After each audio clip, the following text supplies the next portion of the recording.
Hello friends, ఎలా ఉన్నారు? ఈ రోజు మనం 2009 లో రిలీజ్ అయిన డిస్ట్రిక్ట్ 9 అనే మూవీ గురించి డిస్కస్ చేద్దాం.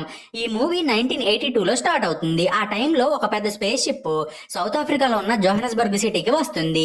ఆ స్పేస్ షిప్ ని చూసి మనుషులందరూ కూడా బాగా భయపడిపోతారు. ఎందుకంటే మనుషులందరూ కూడా ఫస్ట్ టైం ఏలియన్ స్పీసెస్ భూమి పైకి రావడం చూసి వాటి కారణంగా తమకి ఏమైనా ప్రమాదం జరుగుతుందేమోనని చెప్పి అనుకుంటూ ఉంటారు.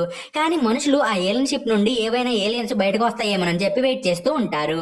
బట్ ఆ ఏలియన్ షిప్ నుండి ఒక్క ఏలియన్ కూడా బయటికి రాదు. కానీ ఆ ఏలియన్ షిప్ 3 months గా సిటీ పైన గాల్లో తేలుతూ ఉంటుంది. దాంతోనే ఆ ఏలియన్ షిప్ లో ఎవరు ఉన్నారో తెలుసుకుని కానీ దారి మధ్యలో వీకస్ బ్యాటిల్ సూట్ కి బుల్లెట్స్ తగలడం తోటి అతని సూట్ వర్క్ చేయడం మానేస్తుంది. అప్పుడే వీకస్ క్రిస్టఫర్ తోటి నువ్వు నీ కొడుకుని అలాగే మిగతా ప్రాన్స్ ని తీసుకుని ఇక్కడ నుండి ఎస్కేప్ అవ్వని చెప్తాడు. అది విని క్రిస్టఫర్ నేను ఇంకో 3 years లో మళ్ళీ నీ దగ్గరికి వచ్చి నిన్ను ఖచ్చితంగా మనిషిలాగా మారుస్తానని వీకస్ కి మాటిస్తాడు. నెక్స్ట్ వీకస్ సోల్జర్స్ ని డిస్ట్రాక్ట్ చేస్తాడు. ఇంకో పక్క సోల్జర్స్ కాలనలో వీకస్ ని పట్టుకుని అతన్ని చంపేయబోతాడు. కానీ అప్పుడే అక్కడికి కొన్ని ప్రాన్స్ వచ్చి కలనల్ని పట్టుకుని అతన్ని ముక్కలు చేసి పడేస్తాయి. అదే టైంలో క్రిస్టఫర్ అతని కొడుకుని తీసుకుని మదర్ షిప్ లో తమ గ్రహానికి బయలుదేరతాడు. అది చూసి ప్రజలందరూ కూడా షాక్ అవుతారు.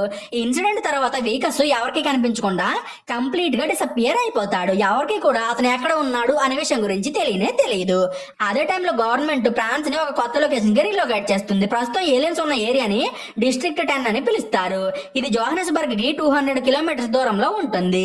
అలాగే ఏలియన్ పాపులేషన్ కూడా 25 లక్షలకి చేరుకుంటుంది.